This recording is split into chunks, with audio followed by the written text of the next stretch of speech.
भगवते वासुदेवाय। ओम नमो भगवते वासुदेवाय। ओम नमो भगवते वासुदेवाय। हरे कृष्णा। हम पढ़ रहे हैं श्रीमद् भागवतम स्कंद 1 अध्याय 6 और श्लोक संख्या है 36।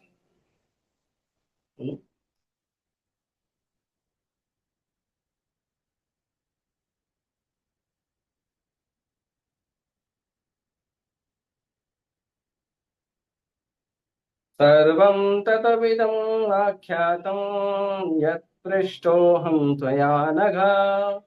जन्म कर्म रहस्यं मे भवतश्चात्मो आत्मतोषणम्। सर्वं तत इदम् आख्यातं यत् पृष्टोऽहं त्वया नघ। जन्म कर्म रहस्यं मे भवतश्चात्मतोषणम्। सर्वततं ततमिदम् आख्यातं यत्पृष्टोऽहं त्वया नघ। जन्म कर्म रहस्यं मे भवतश्चात्मतोषणम्। पढ़िए। हरे कृष्ण प्रभु। सर्वं तदिदमाख्यातं यत्पृष्टोऽहं त्वया नघ। जन्म कर्म रहस्यं मे भवतश्चात्मतोषणम्। हरे कृष्ण। और कोई?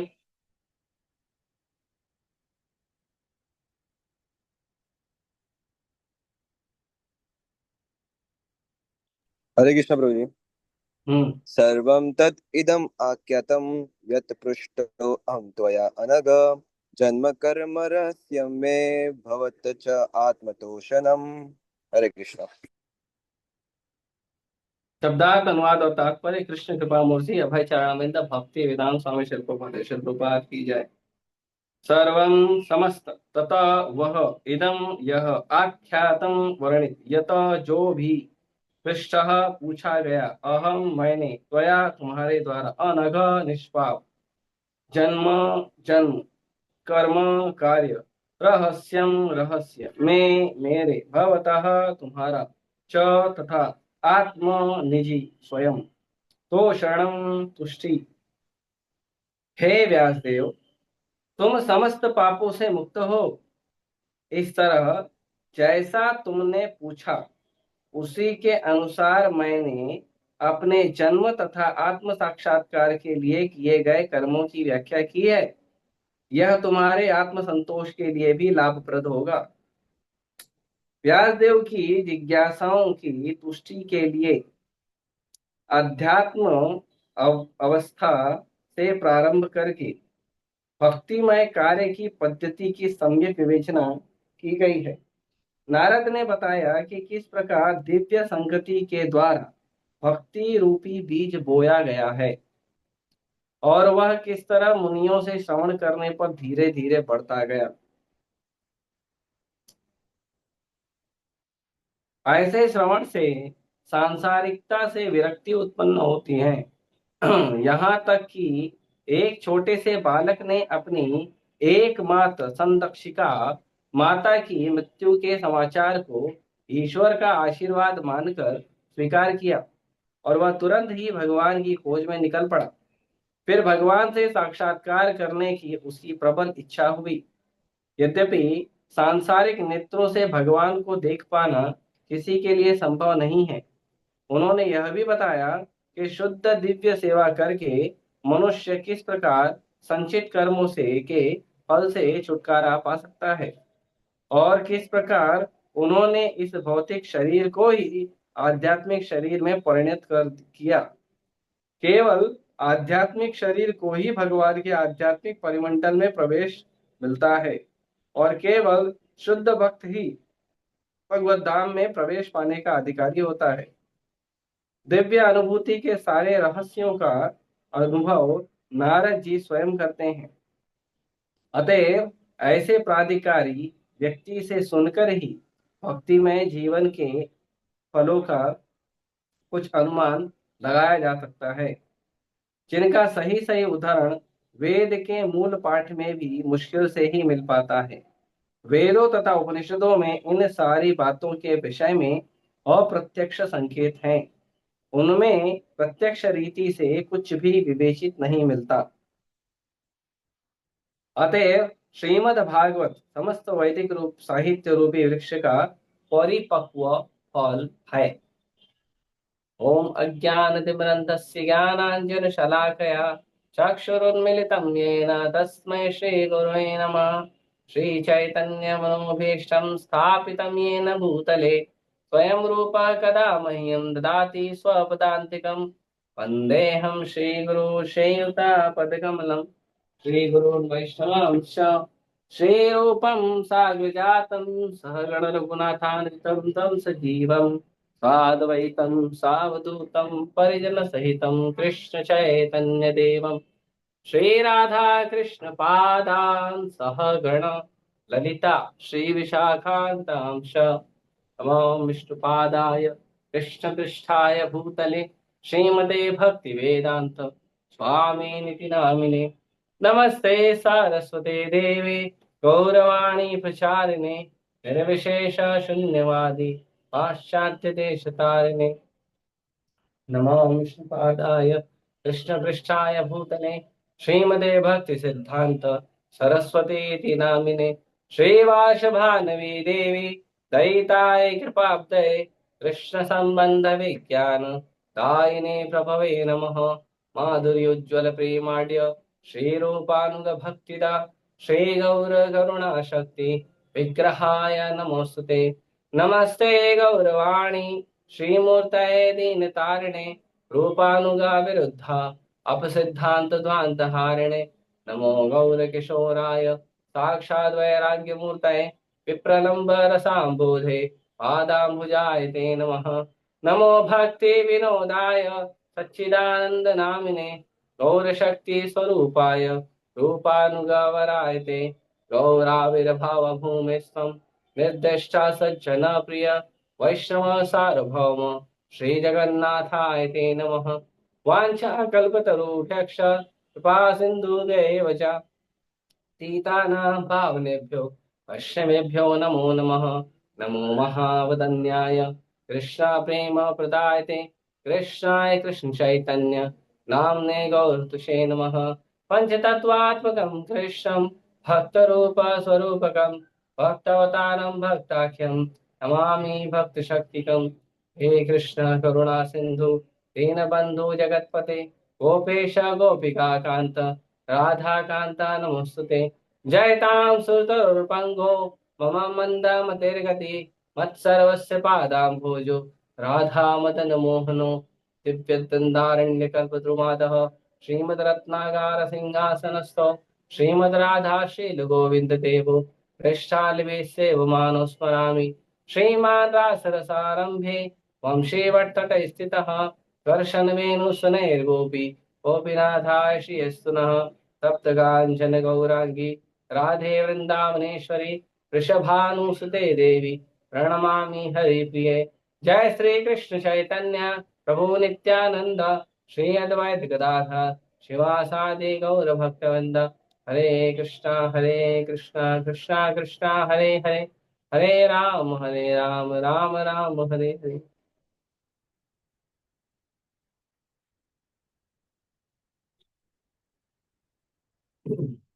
हरे कृष्णा।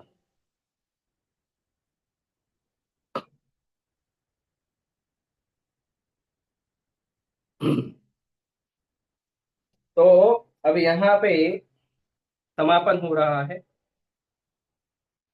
आखिरी श्लोक नारद मुनि द्वारा बताया जा रहा है और नारद मुनि यहाँ पे पूर्णाहुति कर रहे हैं, पूरा कर रहे हैं, अपने प्रवचन को समाप्त कर रहे हैं। और इस प्रवचन के समाप्ति के बाद उसके बाद व्यास देव जी का थोड़ा गुणगान होगा, फिर शौनक आदि ऋषियों का फिर से प्रश्न होगा और फिर नया अध्याय शुरू होगा। इसमें अश्वत्थामा का जो दंड है उसका वर्णन होगा। तो यहाँ पे इसके पहले वाले श्लोक में बताते हैं कि जितने भी हमने प्रयास हैं योग साधना के, यम नियम, जो हठ योग है, अष्टांग योग है, जितने भी साधन हैं, ये सारे जो साधन हैं, ये सारे साधनों से व्यक्ति यदि प्रयास करे तो उसे शांति या कुछ समय के लिए इंद्रिय के भोगों से, इंद्रिय के विषयों से कुछ समय के लिए उसे राहत तो मिल सकती है, कुछ समय के लिए उसे रिलैक्स फील हो सकता है, लेकिन वो परमानेंट सॉल्यूशन नहीं है। अभी आप कुंभ में जाइए तो कुंभ में आपको बहुत सारे लोग ऐसे साधु मिलेंगे जो साधुओं के पास बड़ी बड़ी सिद्धियां हैं। कुछ साधु ऐसे हाथ करेंगे तो आप देखेंगे उनके हाथ से फूल अपने आप उठकर भगवान के चरणों पे चले जाएंगे। कुछ साधु कुछ करेंगे, कुछ साधु पानी पर चलेंगे, कुछ बहुत अलग अलग प्रकार के साधुओं में दिव्य शक्तियां होगी। तो जो योग शक्ति है या जो सिद्धियां हैं, 8 प्रकार की सिद्धियां होती हैं, अणिमा लघिमा महिमा, ऐसे प्राप्ति ईशिता वशिता, ऐसे बहुत सारी 8 प्रकार की सिद्धियां होती हैं। तो ये जो सिद्धियां हैं, ये सारी सिद्धियां भले किसी व्यक्ति को प्राप्त हो जाएं, या जो व्यक्ति ये अष्टांग नियम का पालन करके अपने अ, सांस को, अपनी हवा को, शरीर के जो प्राण वायु है उसको भी कंट्रोल कर सकता है, लेकिन इसका मतलब नहीं है कि उसको आध्यात्मिक आनंद प्राप्त होगा। इसका मतलब नहीं है कि वो भौतिक कल्मशों से मुक्त हो जाएगा। हाँ, उसे कुछ समय के लिए उससे राहत जरूर मिलेगी, कुछ समय के लिए उसे अच्छा जरूर लगेगा, शांति जरूर मिलेगी, सांसारिक दुखों से शांति जरूर मिलेगी। पर दुखों से शांति मिलना और दुखों से आनंद मिलने में बहुत अंतर है। दुखों से शांति मिलने का मतलब है अब आपको दुख नहीं सता रहा है, लेकिन आप आनंद की ओर बढ़ोगे तो दुख का आपको अनुभव ही नहीं होगा, बिल्कुल अनुभव नहीं होगा। तो ये चीज हमें समझना चाहिए कि जो दुख है, दुख से, दुख और आनंद, इन दोनों के बीच में एक जो शांति का समय होता है वो आनंद नहीं है। ऐसे लोग गलत धारणा बना के रखे हैं। ये तो ये हुआ कि दुख से आनंद की ओर जाना और उसके बीच में शांति को प्राप्त करना। तो दुख से शांति की ओर तक, शांति तक आने का रास्ता जो है वो यम नियम आसन, जो अष्टांग नियम है, उसके माध्यम से भगवान की कृपा से मिल जाता है।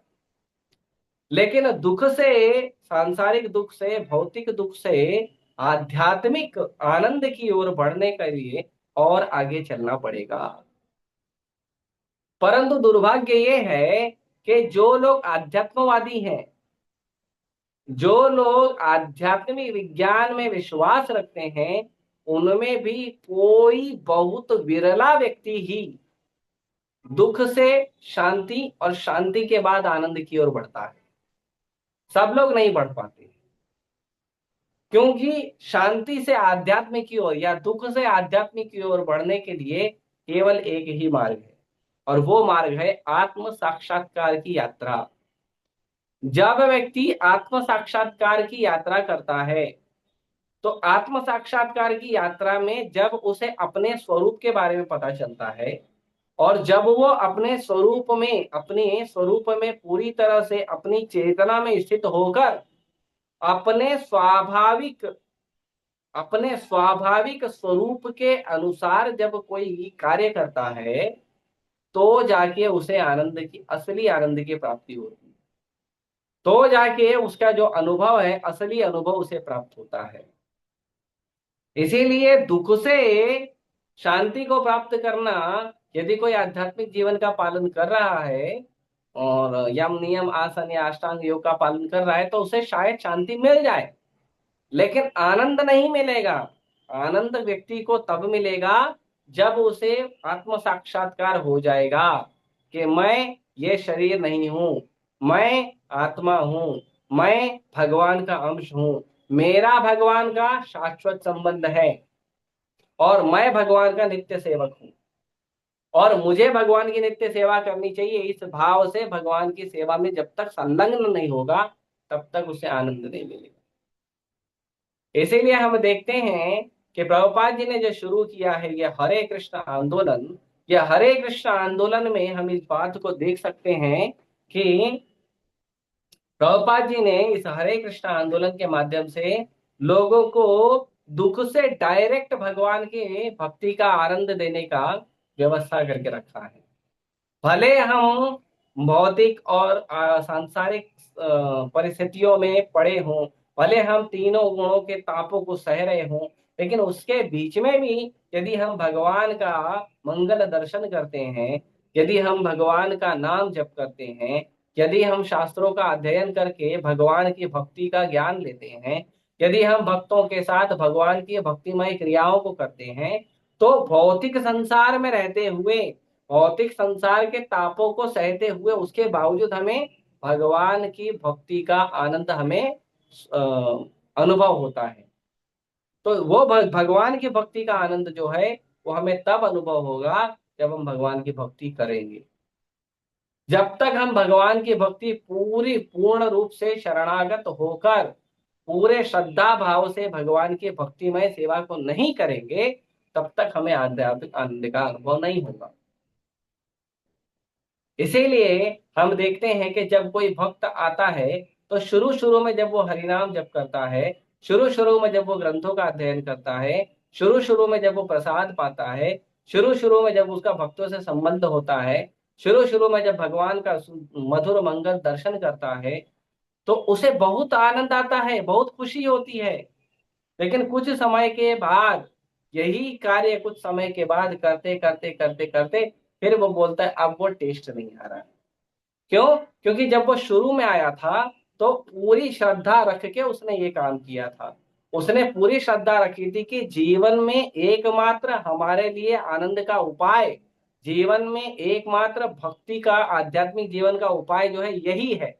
यही हरि नाम जप करना, यही ग्रंथों को पढ़ना, यही भक्तों के साथ संबंध रखना, यही सुंदर भगवान का दिव्य मंगल मधुर दर्शन करना, यही उसका आधार है। ये उसने शुरू शुरू में श्रद्धा रख के, समर्पण रख के किया था। बाद में हम अपनी श्रद्धा कम कर देते हैं और भौतिक चीजों में फिर वापस ध्यान देने लग जाते हैं।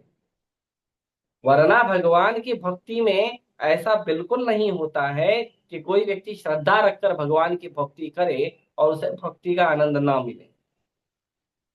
तो इसीलिए यह बहुत ही महत्वपूर्ण है कि जब हम भगवान की भक्ति कर रहे हैं तो पूर्ण शरणागत होकर करें। और उसके बाद आज के श्लोक में कहते हैं, हे व्यासदेव, तुम समस्त पापों से मुक्त हो। अब यहाँ पे अनघ शब्द यूज किया गया है। अनघ शब्द का मतलब होता है, अघ मतलब पाप, तो अनघ मतलब निष्पाप। भगवान भगवत गीता में भी अर्जुन को कहते हैं अनघ। हाँ, भगवान अर्जुन को कहते हैं, अर्जुन तुम तो निष्पाप हो, क्यों चिंता करते हो। तो यहाँ पे नारद मुनि जो है वो भी व्यास देव जी को कहते हैं अनघ, कि आप तो निष्पाप हो, आप पापी नहीं हो। आप भगवान का भक्ति करने के लिए जरूरी है कि हमारे पाप कम हो जाए या खत्म हो जाए। तो जब तक हमारे पाप खत्म नहीं होंगे, पुण्यों का उदय नहीं होगा, तब तक हमारा भक्ति में रुचि लगना थोड़ा मुश्किल है।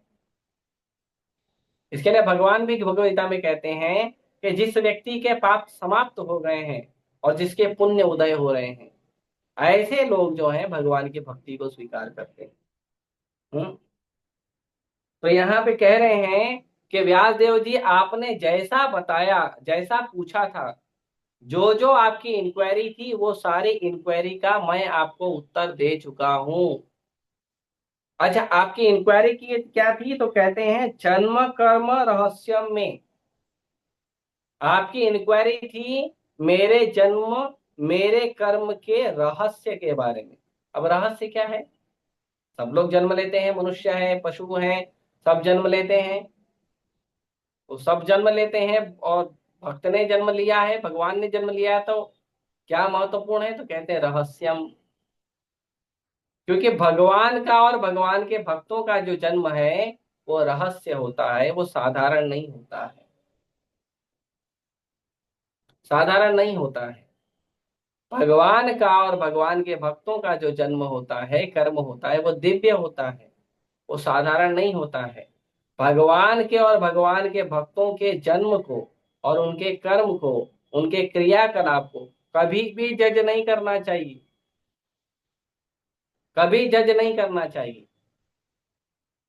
इसीलिए वैष्णव सिद्धांत के अनुसार कहा जाता है, वैष्णवेरा क्रिया मुद्रा भीगे ना बुझाए, कि आप यदि प्रयास कर भी लोगे एक भक्त के क्रियाओं को, मुद्राओं को समझने के लिए, तो भी आपको समझ में नहीं आएगा। क्योंकि वैष्णव जो कार्य करता है वो आध्यात्मिक विचार, आध्यात्मिक चेतना के लिए के अनुसार करता है, और हमारी दृष्टि भौतिक विचार, भौतिक चेतना है। तो जो आध्यात्मिक विचार, आध्यात्मिक चेतना के अनुसार किया गया कार्य है, और भौतिक विचार, भौतिक चेतना के अनुसार किया गया कार्य है, उसमें बहुत अंतर होता है। कार्य वही है लेकिन उसमें अंतर होता है, वही कार्य नहीं होता है।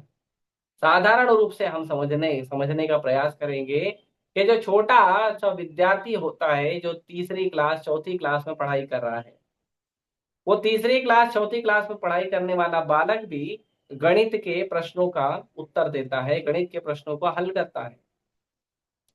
और जो व्यक्ति पीएचडी कर रहा है मैथमेटिक्स में, वो भी गणित के प्रश्नों को हल करता है। यहाँ पे ये भी धन है, भाग है, गुणा है, घटाना है, यहाँ पे ये भी करता है। और वो जो पीएचडी वाला है वो भी यही करता है। दोनों में, लेकिन दोनों के गणित के प्रश्नों में अंतर होते हैं, दोनों के गणित के प्रश्न अलग अलग होते हैं। जो छोटा सा बालक है वो अभी गणित सीख रहा है, जो बड़ा बालक है वो गणित में परिपक्व हो चुका है। तो दोनों में अंतर है। वैसे ही अभी ये तो दोनों भौतिक धरातल पे है, लेकिन फिर भी अंतर हमें दिखाई देता है। तो फिर उस बात का कहना क्या कि जो आध्यात्मिक है और भौतिक है, एक कार्य है जिससे संसार में आपको केवल दुख मिलेगा, एक कार्य है जिससे संसार में आपको कभी संतोष नहीं मिलेगा, एक कार्य है जिसके कारण आप संसार में सदैव चिंताग्रस्त रहोगे। कितना भी प्रयास करोगे, कितना भी आशा, विश्वास, भरोसे के साथ आप कार्य करोगे, उसका जो फल होगा वो फल आपको केवल दुख देगा। और दूसरा है, इसमें आपको आध्यात्मिक आनंद प्राप्त होता है, जिसमें आपको आध्यात्मिक जीवन प्राप्त होता है, जिसमें आपको चिंताओं से मुक्ति मिल जाती है, जिसमें व्यक्ति गदगद भाव से भगवान की भक्ति करता है। तो ये दोनों अलग अलग है, ये दोनों एक नहीं है। इसीलिए जो भौतिक है और जो आध्यात्मिक है, दोनों अलग अलग है। इसीलिए भक्तों के जन्म और भक्तों के कर्म सदा सदा के लिए रहस्य होते हैं, क्योंकि चेतना में अंतर होता है, चेतना में अंतर होता है उसकी। जो व्यक्ति भौतिक चेतना में रहते हैं वो आध्यात्मिक चेतना की वस्तुओं को नहीं समझ सकते। इसीलिए आध्यात्मिक चेतना की वस्तु को समझने के लिए हमें आध्यात्मिक विषय वस्तु को समझना अत्यंत आवश्यक है। क्यों, क्या? अच्छा, हम तो बहुत सारे लोगों का जन्म कर्म चेक करते हैं। हम, हमारे जो पसंदीदा जो नेता और अभिनेता होते हैं, जो क्या कहते हैं, फिल्मी कलाकार होते हैं, जो खेल कूद के कलाकार होते हैं, जो नेता होते हैं, हम तो इनके भी जन्म कर्म को चेक करते हैं। तो भक्तों के जन्म कर्म में और इनके जन्म कर्म में क्या अंतर है? तो उत्तर देते हैं, भवत च आत्मतोषणम, कि ये जो भक्तों का जो लीला है, ये जो भक्तों का दिव्य चरित्र है, जैसे नारद मुनि का दिव्य चरित्र है, जैसे व्यास देव का दिव्य चरित्र है, जैसे भगवान चैतन्य महाप्रभु का लीला है, दिव्य लीलाएं हैं, जैसे भगवान चैतन्य महाप्रभु के जो शिष्य हैं उनकी लीलाएं हैं, रूप गोस्वामी, सनातन गोस्वामी, गोपाल भट्ट गोस्वामी, रघुनाथ भट्ट गोस्वामी, जीव गोस्वामी, जो भगवान के जो भक्त हैं, विश्वनाथ चक्रवर्ती ठाकुर, जितने भी भगवान के भक्त हैं, ये भगवान के भक्त। उसके बाद जगन्नाथ दास बाबा जी महाराज, हम्म, भक्ति विनोद ठाकुर, गौर किशोर दास बाबा जी महाराज, भक्ति सिद्धांत सरस्वती ठाकुर गोस्वामी महाराज, श्रील प्रभुपाद, प्रभुपाद जी के अनुगत जो शिष्य हैं, ये सारे जो परंपरा में जितने भी भक्त हैं, इनका जन्म, इनका कर्म, और संसार में जो बड़े बड़े बड़े बड़े लोग बन के घूम रहे हैं, कोई नेता है, कोई अभिनेता है, कोई फिल्मी कलाकार है, कोई खेल कूद का कलाकार है, कोई बड़ा बड़ा नेता बन के घूम रहा है, ये जो अलग अलग लोग हैं, इनके इनके चरित्र में और भक्तों के चरित्र में अंतर ये है कि जब आप भक्तों के चरित्र को सुनते हो तो आपको एक बहुत ही दिव्य वस्तु प्राप्त होती है, जो आपको कभी भौतिक संसार के किसी भी धरातल के किसी भी कार्य में नहीं प्राप्त होगी, और वो है आत्मतोषणम।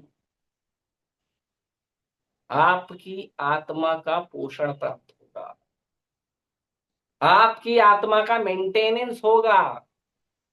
जो आत्मा है, शरीर के अंदर जो आत्मा है, जो आप हो, आप शरीर नहीं हो, आप आत्मा हो। आप शरीर का मेंटेनेंस करते हो, शरीर के लिए इच्छाएं प्रति इच्छाएं, शरीर के लिए काम क्रोध लोभ मोह मद मत्सर, शरीर के लिए नाना प्रकार के कार्य, शरीर के लिए नाना प्रकार की मेहनत, पशुवत मेहनत।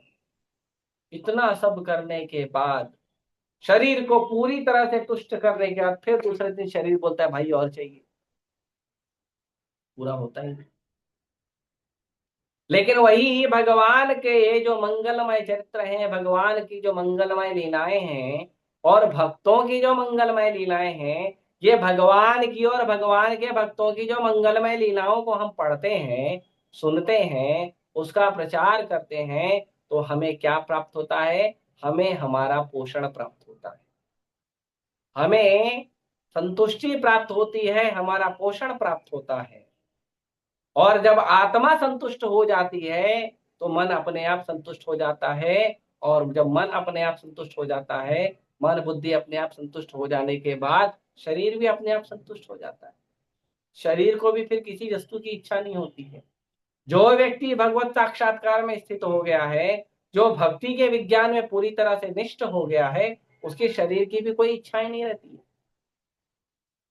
हम पढ़ते हैं माधवेंद्रपुरी, माधवेंद्रपुरी निरंतर भगवान का केवल नाम जप करते रहते थे, हरे कृष्णा कृष्णा कृष्णा हरे हरे, हरे राम राम राम हरे हरे। केवल निरंतर भगवान का नाम जप करते थे, और वो ऐसे साधु थे कि पूरी तरह से अजागर वृत्ति में रहते थे। अजागर वृत्ति किसे कहते हैं? अजागर वृत्ति का मतलब होता है कि जो अजगर होता है, वो अजगर के भाव में रहते थे। अजगर जो है अपना भोजन प्राप्त करने के लिए कभी मेहनत नहीं करता है, वो जिस जगह होता है उसी जगह बैठ के मुंह खोल के बैठे रहता है। मुंह खोल के बैठे रहने के बाद उसके मुंह में अपने आप उसका भोजन उसके मुंह में प्राप्त होता है। तो भगवान के कई सारे भक्त हैं जो अजागर वृत्ति में रहते हैं, मांगने भी नहीं जाते हैं कि चलो भक्ति किया है, भक्ति कर रहे हैं तो कम से कम मधुकरी करें, चार घर में जाए, जो मिल जाएगा भगवान की कृपा से रूखा सूखा बना के पा लेंगे। लेकिन माधवेंद्रपुरी जैसे भक्त हैं, वो पूरी तरह अजागर वृत्ति में रहते थे। वो एक जगह पड़े रहते थे, मिला तो ठीक, नहीं मिला तो ठीक, बिल्कुल मेहनत नहीं करते। तो माधवेंद्रपुरी के लिए हम सुनते हैं लीला कि स्वयं भगवान दूध लेकर आए थे जब माधवेंद्रपुरी गोवर्धन की तलहटी में भजन कर रहे थे। स्वयं भगवान लेकर, शरीर की इच्छाएं समाप्त हो जाती, शरीर की जो भी डिमांड है वो नहीं रह जाती। फिर हम देखते हैं रघुनाथ दास गोस्वामी, राधा कुंड पे रघुनाथ दास गोस्वामी जी की समाधि है। हम देखते हैं रघुनाथ दास गोस्वामी 2 दिन में एक दोना छाछ लेते थे, एक कटोरी, 2 दिन में एक दोना, एक कटोरी छाछ पीते थे बस, और कुछ नहीं।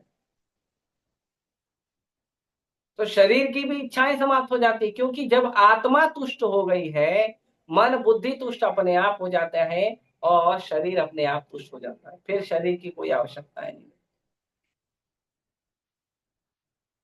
कोई आवश्यकता नहीं रह जाती।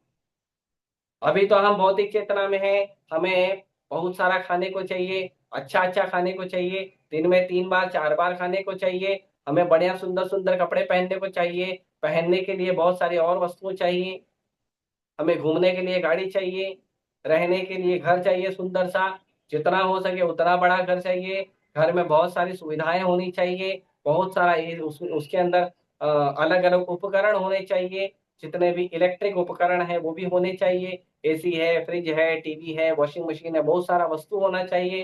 हाँ, हर चीज मॉडर्नाइज होनी चाहिए, हर चीज फर्स्ट क्लास, जो नया ट्रेंड चल रहा है उसके अनुसार होनी चाहिए। अभी तो हमारी बहुत सारी इच्छाएं हैं, लेकिन जब वक्त हो जाता है, बस खाने के लिए थोड़ा सा प्रसाद मिल जाए, पहनने के लिए कपड़े मिल जाए, भगवान का हरिनाम करो और जीवन में संतुष्ट हो। और क्या करना है? और एक इच्छा प्रबल होती है, बहुत प्रबल। भक्ति, भक्त की साधना से भी ज्यादा एक इच्छा बहुत प्रबल होती है, और वो होती है कि जिस तरह से मेरा उद्धार हुआ, जिस तरह से मैं आत्मतुष्टि में जी रहा हूं, इस तरह से प्रभु मुझ पर कृपा करें, मैं दूसरों को भी ये विज्ञान के बारे में बताऊं। तो भक्त पहचान, और फिर वो वही रहता है, कृष्ण की संतुष्टि, कृष्ण की सेवा, कृष्ण का प्रेम, बस। तो ये जो आत्मतुष्टि है ये प्राप्त होती है भगवान के भक्तों के मंगल चरित्र को पढ़ने से, भगवान के सुमधुर मंगल लीलाओं को पढ़ने से। ये ऐसे ही नहीं प्राप्त हो जाती है, संसार में किसी के बारे में पढ़ लिया, कोई फिल्मी कलाकार है उसके बारे में पढ़ लिया, कोई टीवी सीरियल वाला है उसके बारे में पढ़ लिया, नहीं। और भक्तों का इंटरेस्ट में नहीं होता है। कोई बिजनेसमैन है, बिजनेस कर रहा था, बिजनेस गिर गया, कोई सड़क पर चलने वाला आदमी था, अचानक बड़ा बिजनेसमैन बन गया, कोई खेल कूद का अभिनेता है, उसने खेल कूद में कोई बड़ी सिद्धि प्राप्त कर ली, कोई समाज का नेता है, उसने समाज में कोई बड़ी सिद्धि प्राप्त कर ली, कोई मुख्यमंत्री बन गया, कोई प्रधानमंत्री बन गया, कोई पूरी दुनिया का लीडर बन के घूम रहा है। भक्तों को कोई इंटरेस्ट नहीं, भक्तों का एक ही लीडर, भगवान और गुरु, बस। भक्तों के लीडर केवल उनके गुरु महाराज होते हैं, और गुरु महाराज उनको भगवान के चरणों में लेके जाते हैं, बस यही लीडरशिप। भक्तों के लिए उससे ज्यादा लीडरशिप का कोई वैल्यू नहीं है, क्योंकि आध्यात्मिक जीवन में लीड करना है। भौतिक संसार में कितने भी बड़े लीडर बन जाओगे, फिर क्या होगा अगले जन्म में?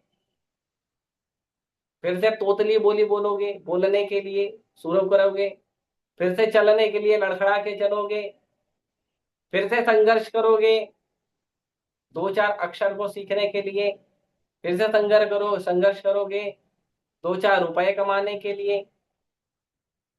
आध्यात्मिक जीवन की उन्नति सबसे उत्तम उन्नति होती है, और यह आध्यात्मिक जीवन की उन्नति हमें प्राप्त होती है भगवान और भगवान के भक्तों के जन्म कर्म के रहस्य को जानने से। इसीलिए भगवान भगवत गीता में कहते हैं, जन्म कर्म च मे दिव्यम, मेरा जन्म मेरा कर्म। अर्जुन, तुमको लगता है कि सूर्य पैदा हुआ है तो मैं सूर्य को नहीं ज्ञान दे सकता हूं, मैं बाद में पैदा हुआ हूं, तो ऐसा थोड़ी है। मैं भले बाद में पैदा हुआ हूं, लेकिन मैं फिर भी सूर्य को ज्ञान दे सकता हूं। क्यों? क्योंकि मेरा जन्म मेरा कर्म दिव्य होता है, मैं पहले भी था और अभी भी हूं। जैसे कई बार लोग प्रश्न बोलते हैं, हम लोग जब हरे कृष्ण मंत्र बोलते हैं, बोलते हैं अरे पहले तो राम आया था, कृष्ण तो बाद में आया था, तो पहले हरे राम होना चाहिए फिर हरे कृष्ण होना चाहिए। Mental speculator. क्यों पहले हरे राम होना चाहिए, क्यों बाद में कृष्ण होना चाहिए? प्रहलाद महाराज सतयुग में कहते हैं, मते न कृष्ण बरता सतो हुआ। अरे भगवान कृष्ण के चरणों में मति लगाओ, वरना तुम्हारे जीवन का कोई वैल्यू नहीं है, प्रहलाद महाराज कहते हैं। ध्रुव महाराज भगवान कृष्ण का दर्शन प्राप्त करने गए थे, और ऐसे अनेक लीलाएं हैं। और स्वयं भगवान गीता में प्रमाण दे रहे हैं कि मैंने कल्प के आदि में सूर्य को ज्ञान दिया था, इसी रूप में ज्ञान दिया था, कृष्ण के रूप में। कृष्ण सदा रहते हैं, बस कृष्ण प्रकट और अप्रकट होते हैं, कृष्ण सदा रहते, कृष्ण जन्म नहीं लेते। इसीलिए फिर चौथे अध्याय में भगवान ने पूरी दिव्य लीलाएं शुरू कर दी। तो भगवान की जो दिव्य लीलाएं हैं, भगवान का जो जन्म और कर्म है, वो क्या है? दिव्य। क्या मिलेगा उससे? एवं यो वेति तत्वतः, जो व्यक्ति इस बात को तत्व से स्वीकार करेगा, जो व्यक्ति इस बात को तत्व से समझेगा, उसको क्या मिलेगा? त्यक्त्वा देहम पुनर्जन्म नैति मामेति सुअर्थ। वो व्यक्ति जब शरीर छोड़ेगा तो शरीर छोड़ने के बाद उसको दूसरा जन्म नहीं मिलेगा, आनंदमय मंगल जीवन जिएगा, भगवान की भक्ति में रहेगा, फिर से जन्म लेना नहीं पड़ेगा। Go back back to Godhead, चलो भगवत धाम, भगवान के धाम चलने की तैयारी। तो ये बहुत महत्वपूर्ण है, ये भगवान के भक्तों का चरित्र पढ़ने से ये मिलता है। अभी इसमें तो प्रभुपाद जी बताते हैं कि नारद ने बताया कि किस प्रकार दिव्य संगति के द्वारा भक्ति रूपी बीज बोया गया और किस तरह से मुनियों से श्रवण करने पर धीरे धीरे बढ़ता गया। ये भक्ति का बीज कैसे पाया जाता है? तो कहते हैं भगवान के भक्तों की दिव्य संगति से। ब्रह्मांड भ्रमिते कोनो भाग्यवान जीव, गुरु कृष्ण प्रसादे पाए भक्ति लता बीज। संसार में, ब्रह्मांड में जब व्यक्ति अपने कर्मों के और अपने चेतना के अनुसार नाना प्रकार से यहां वहां भटकते रहता है, कभी उसको भाग्य से, कभी उसको दिव्य भाग्य से कोई वैष्णव का दर्शन हो जाता है, कोई वैष्णव का संग प्राप्त हो जाता है, कोई वैष्णव का मार्गदर्शन, उनका आश्वासन, उनका प्रवचन प्राप्त हो जाता है, वहां पे उसको भक्ति का बीज मिल जाता है। फिर वो भक्ति के बीज को बोया जाता है, आध्यात्मिक गुरु के साथ संबंध प्राप्त होता है, और फिर वो भक्ति का बीज बढ़ता है। कैसे बढ़ता है? श्रवणादि शुद्ध चित्त का होता है। श्रवण और कीर्तन से ये जो बीज है ये धीरे धीरे आगे बढ़ता है। इसीलिए भगवान के भक्तों की संगति प्राप्त होना बहुत दुर्लभ है। हमें जो भगवान के भक्तों की संगति प्राप्त हुई है, ये भगवान के भक्तों की जो संगति हमें मिल रही है, ये भले भक्त कैसा भी हो, भले भक्त अच्छा हो बुरा हो, भले भक्त उत्तम, हमारी दृष्टि के अनुसार भक्त तो सर्वदा उत्तम होते हैं, लेकिन हमारी दृष्टि में, हमारे परिप्रेक्ष्य में भक्तों का जो आचरण है अच्छा नहीं है, भक्तों का व्यवहार अच्छा नहीं है, खाना पीना उठना बैठना सोना, हालांकि भक्तों का सब कुछ फर्स्ट क्लास होता है, लेकिन फिर भी अगर हमारी दृष्टि या हमारा लालन पालन अलग प्रकार से हुआ है, दूसरे भक्त का लालन पालन अलग प्रकार से हुआ है, तो हमारी दृष्टि में हम कभी कभी अलग अलग देखते हैं। वो हमारी दृष्टि का दोष है, भक्तों में दोष नहीं।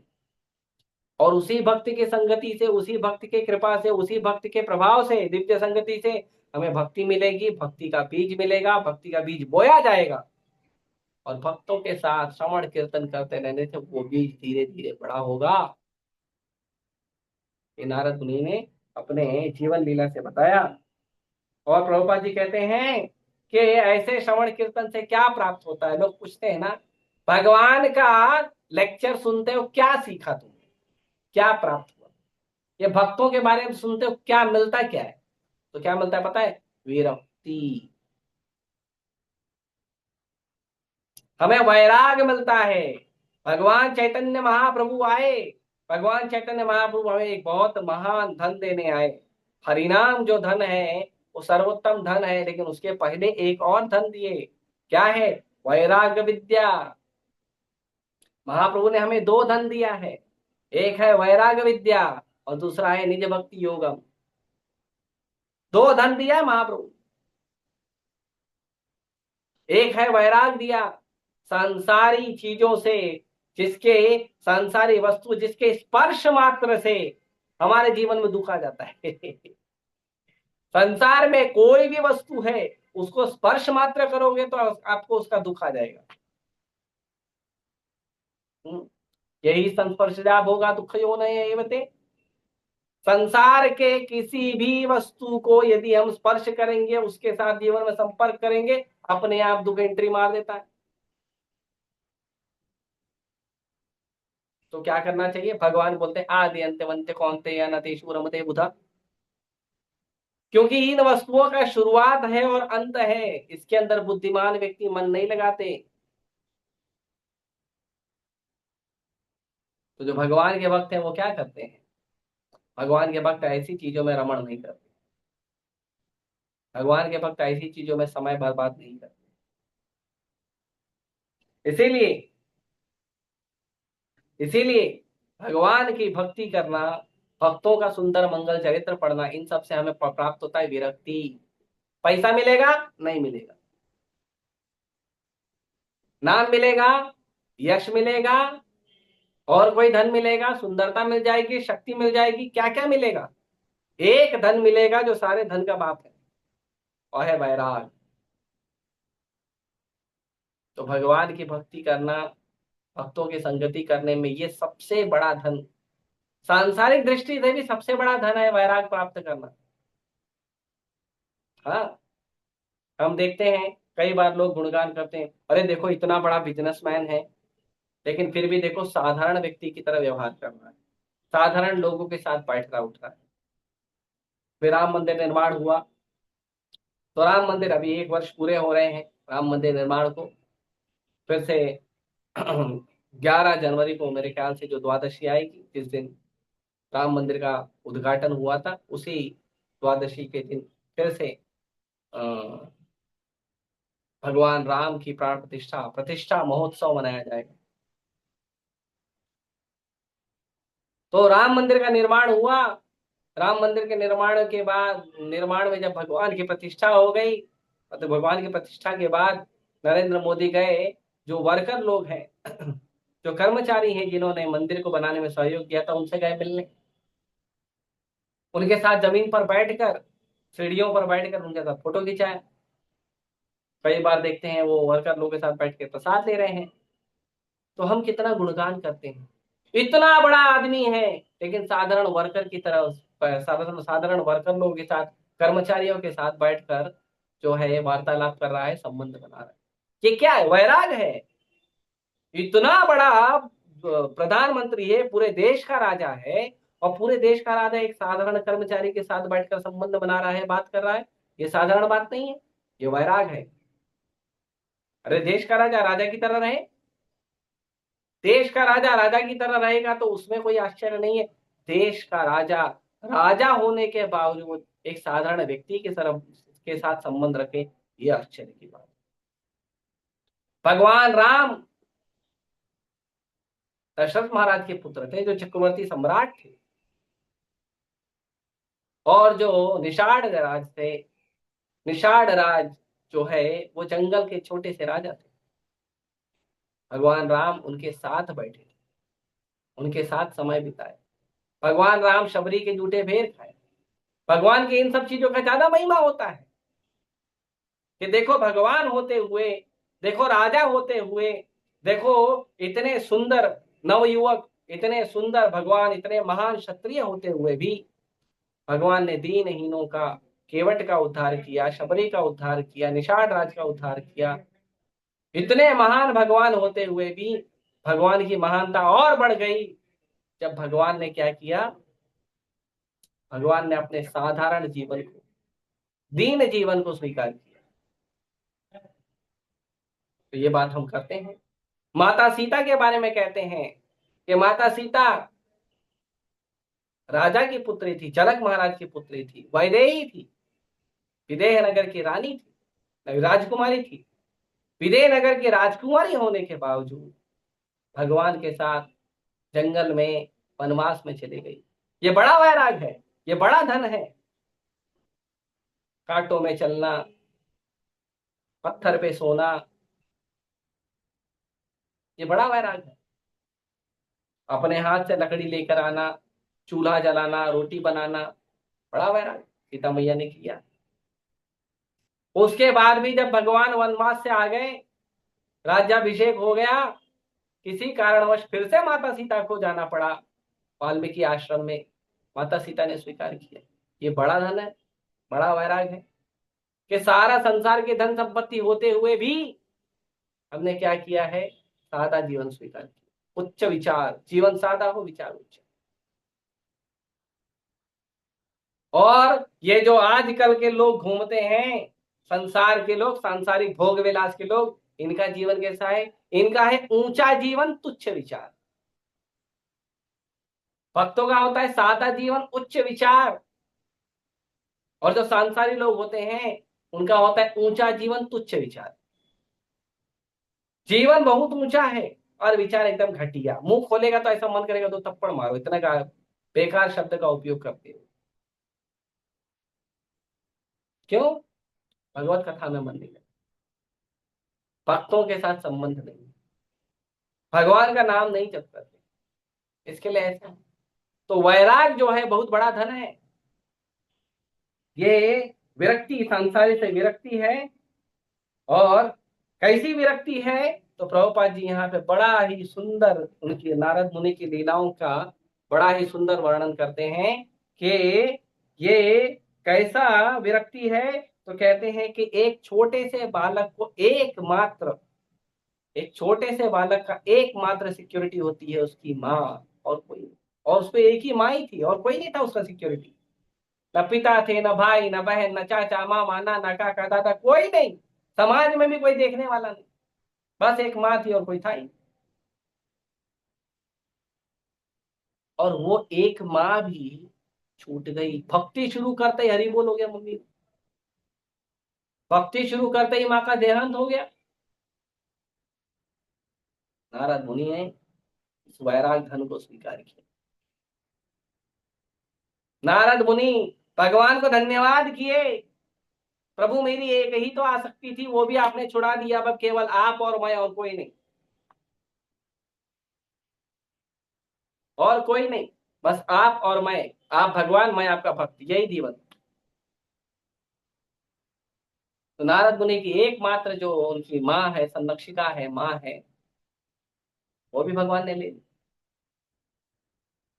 लेकिन नारद मुनि विचलित नहीं हुए। क्या वैराग है? तो सोचिए नारद मुनि, आज के संसार में हम देखते हैं सबसे बड़ा बालकों के लिए सबसे बड़ा जो आसक्ति है वो होते हैं उनके माँ और पिता। माँ पिता नहीं रहते, लोग बड़ा दया दिखाते हैं, अरे बिन माँ का बच्चा है, अरे बिन पिता का बच्चा है, बड़ा दया दिखाते हैं। क्यों? क्योंकि ये सबसे ज्यादा दयनीय स्थिति है कि किसी की माँ न हो या किसी का पिता न हो। नारद मुनि, त्वमेव माता च पिता त्वमेव, त्वमेव बंधु च सखा त्वमेव, त्वमेव विद्या श्रवणं त्वमेव, त्वमेव सर्वं मम देव देव। हे प्रभु, सब आप हो और कोई नहीं है। यह आध्यात्मिक जीवन का परिप्रेक्ष्य है कि भगवान ही सब कुछ है हमारे, और कोई नहीं। तो ये नारद मुनि के बारे में बता रहे हैं प्रभुपाद जी।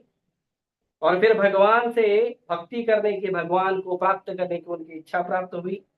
और प्रभुपाद यहाँ बताते हैं कि सांसारिक नेत्रों से भगवान को देख पाना किसी के लिए भी संभव नहीं है। शुद्ध दिव्य सेवा करके मनुष्य संचित कर्मों से छुटकारा पा सकता है और इस भौतिक शरीर को ही आध्यात्मिक शरीर बना सकता है। 3 बातें बता रहे हैं। पहली बात बता रहे हैं कि ये जो साधारण आंखें हैं, चर्म चक्षु, इससे भगवान का दर्शन नहीं होता। उसके बाद बता रहे हैं कि यदि कोई व्यक्ति दिव्य सेवा करे तो ये जो भौतिक संसार का बंधन है उससे छूट जाएगा। और तीसरा बता रहे हैं कि ये जो भौतिक जीवन है इसी को आप आध्यात्मिक जीवन में बदल सकते हैं। तो ये तीनों की कड़ी जुड़ी हुई है। पहला, भगवान का दर्शन जो है वो सांसारिक जो ये नेत्र है इससे नहीं होगा, तो क्या करना पड़ेगा? तो कहते हैं वो इसीलिए नहीं होगा क्योंकि कर्मानुसार हमें चर्म चक्षु प्रदान हुआ है। कर्मानुसार हमें भौतिक वस्तुओं का दर्शन करने के लिए दृष्टि प्राप्त हुई है। हमें कर्मों को खत्म करना पड़ेगा। तो कर्म कैसे खत्म होंगे? भगवान की दिव्य सेवा करके। तो भगवान की दिव्य सेवा करेंगे तो कर्म समाप्त हो जाएंगे, तो फिर क्या मिलेगा? आध्यात्मिक जीवन मिलेगा। तो ये आध्यात्मिक जीवन को प्राप्त करके हम भगवान को दर्शन कर सकते हैं, संग प्राप्त कर सकते हैं, सेवा कर सकते हैं, भगवान के धाम में प्रवेश कर सकते हैं। यहाँ तो एक ग्रह से दूसरे ग्रह पे जाने के लिए अरबों खरबों रुपए फूंक देते हैं, फिर भी कोई रिजल्ट नहीं आता। और यहाँ भगवान का भक्ति करिए, आनंदमय भक्ति करिए, और भगवान के धाम में जाइए, भगवान से बात करिए। हम्म।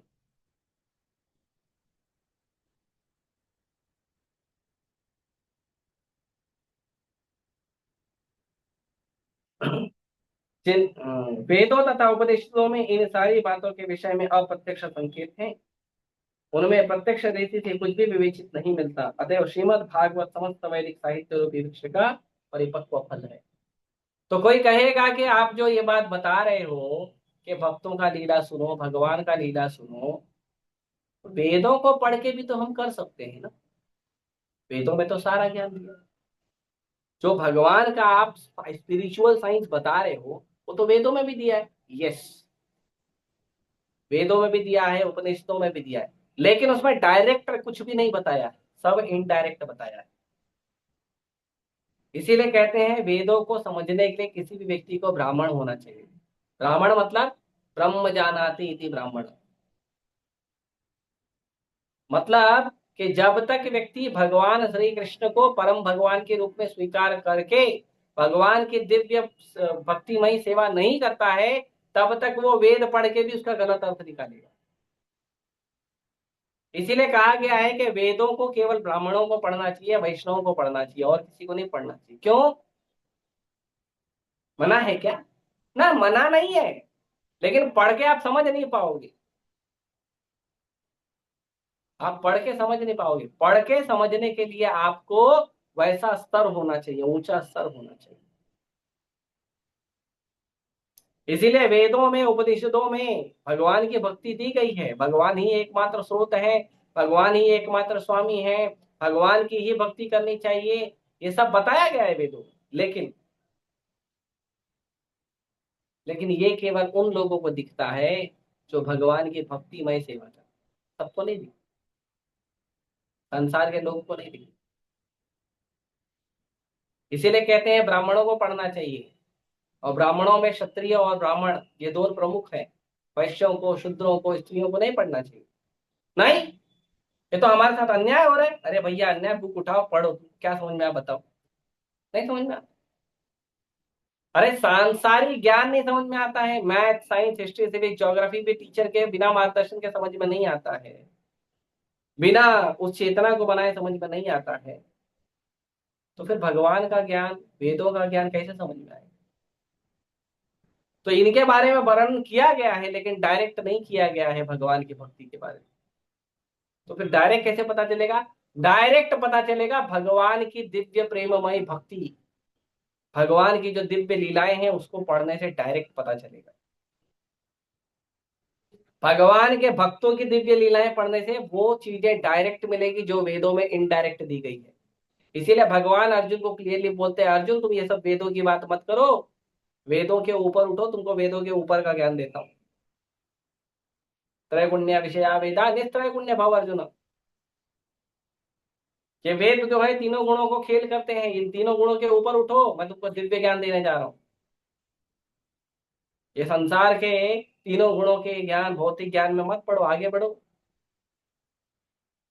तो भगवान यहाँ पे ये बता। तो इसीलिए भगवान की लीलाएं पढ़ना, मुख्य रूप से श्रीमद् भागवतम पढ़ना, इसमें भगवान की बहुत सारी लीलाओं का वर्णन किया है। सृजन लीला है, भगवान की अलग अलग लीलाएं हैं, अनंत अवतारों की लीलाएं हैं, कृष्ण की लीलाएं हैं। ये सारी लीलाओं को आप पढ़िए, उसको पढ़कर आप थोड़ा थोड़ा इसे समझ पाएंगे। और गुरु के मार्गदर्शन में, वैष्णव के मार्गदर्शन में, भक्तों के संग में अगर अध्ययन करेंगे तो ज्यादा अच्छे से समझ पाएंगे। कोई प्रश्न हो तो कभी कभी पूछना चाहिए भक्तों से। आप कोई पढ़ाई लिखाई कर रहे हो, कुछ ग्रंथ पढ़ रहे हो, गीता पढ़ रहे हो, भागवत पढ़ रहे हो, नहीं समझ में आया तो भक्तों को पूछना चाहिए। प्रभु जी मैं पूछूंगा तो वो वही बताएगा ना। यस, तुम जो पूछोगे उसका उत्तर वो वही बताएगा जो तुम्हें पता है, लेकिन वो एक उत्तर नहीं बताएगा, तुम्हें एक के साथ और भी ज्यादा उत्तर बता सकता है, और भी उसके अलग अलग कहाँ कहाँ एंगल कनेक्ट हो रहे हैं वो बता सकता है। तो पढ़ने के बाद भक्तों से बात करना चाहिए, जो भी हमारे मार्गदर्शक हैं उनसे रेगुलर बात करना चाहिए। 2 दिन में, 5 दिन में, हफ्ते में बात करना चाहिए, प्रभु जी मैं ये पढ़ रहा हूँ या ये समझा मैंने, इसका और क्या मतलब है हमें समझाइए, इसमें मार्गदर्शन दीजिए और उदाहरण बताइए। ये बातचीत करना चाहिए, उससे संबंध अच्छे होते हैं, ज्यादा गहरा समझ में आता है। तो ये सारा प्रयास हमें करते रहना चाहिए। इसीलिए भगवान की लीलाएं पढ़िए, भगवान के भक्तों की लीलाएं पढ़िए, उससे आपको डायरेक्ट भक्ति का कनेक्शन मालूम पड़ेगा, भक्ति के विज्ञान में आपको डायरेक्ट समझ में आएगा। तो इसके लिए हम प्रयास कर सकते हैं। मैं यहीं रोकता हूँ, किसी भक्त का कोई प्रश्न है, विचार है तो पूछ सकते हैं। हरे कृष्ण।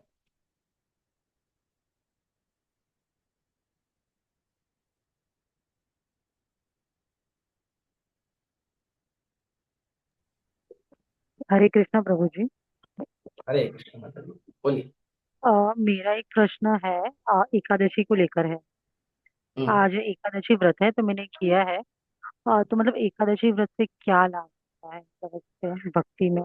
क्योंकि सब लोग मुझे देखिए बोलते हैं भगवान, कि अरे, कि एकादशी सब लोग वो सब व्रत करते हैं, सोमवार का ये वो सब व्रत करते हैं, लेकिन एकादशी में से क्या स्पेशल है? तो मेरा पहला प्रश्न है, एकादशी आपको किसी लाभ के लिए करना है? लाभ के लिए नहीं, लेकिन मेरी मम्मी मुझे बोलती है कि एकादशी व्रत तो करना है। अगर मैं कभी कभी एकादशी नहीं करती तो मेरी मम्मी चिल्लाती है, कोई व्रत मत कर लेकिन एकादशी तो कर। हाँ, तो पहली बात, एकादशी जो है वो सारे व्रतों की माँ है। जितने भी व्रत होते हैं, जितने भी हम व्रत करते हैं पूरे साल भर में, या अलग अलग देवी देवताओं के लिए, या अलग अलग सिद्धि का प्राप्ति के लिए, ये सारे जो व्रत हैं उन सारे व्रतों में सर्वश्रेष्ठ व्रत है एकादशी व्रत।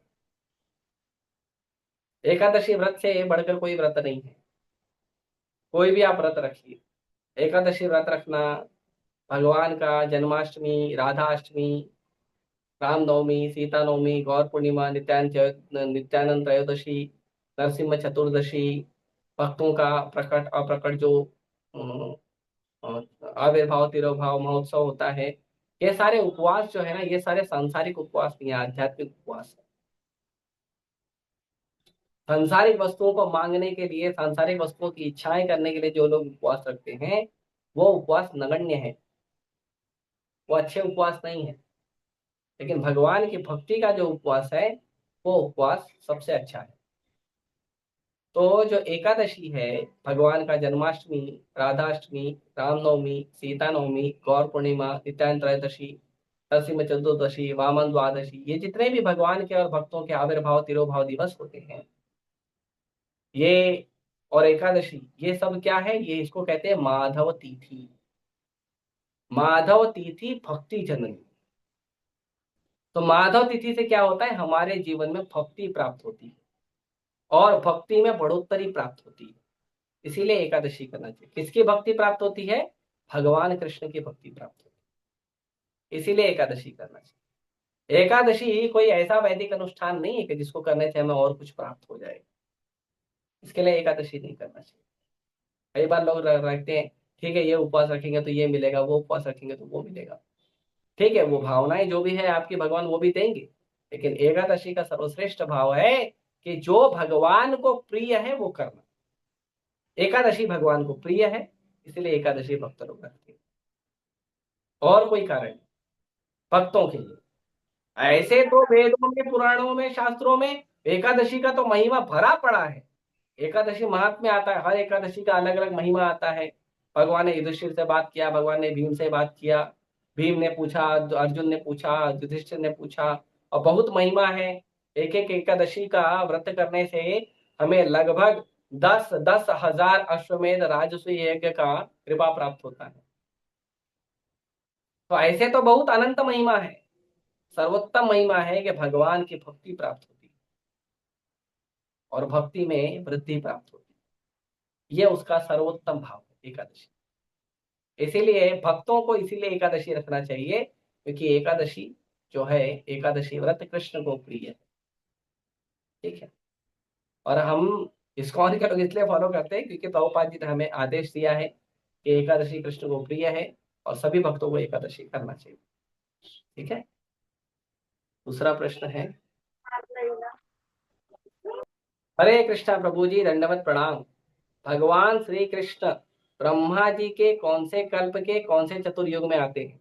अच्छा, तो भगवान श्री कृष्ण जो हैं ब्रह्मा जी के कल्प में तो हर कल्प में आते हैं। कल्प का मतलब होता है एक दिन। तो भगवान कृष्ण जो है ब्रह्मा जी के हर कल्प में एक बार आते हैं।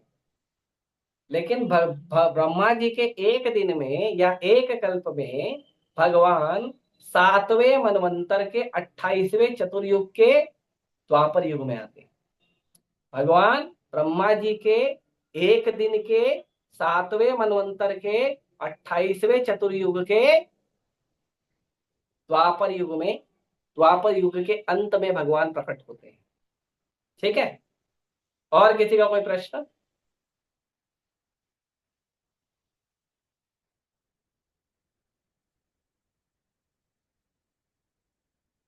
ठीक है, आप सभी का बहुत बहुत धन्यवाद हम सबसे जुड़ने के लिए। एकादशी होने के बावजूद आप सब इतनी श्रद्धा से आए हैं और प्रवचन को सुनते हैं, एकादशी के महिमा को बढ़ाते हैं श्रवण कीर्तन के भाव में। बड़ा ही उत्तम है, इसलिए मैं आप लोगों का विशेष रूप से धन्यवाद करता हूँ। हम यहीं पे आज लेक्चर समाप्त करते हैं। धन्यवाद। श्रीमद् भागवतम की जय, श्रील प्रभुपाद की जय।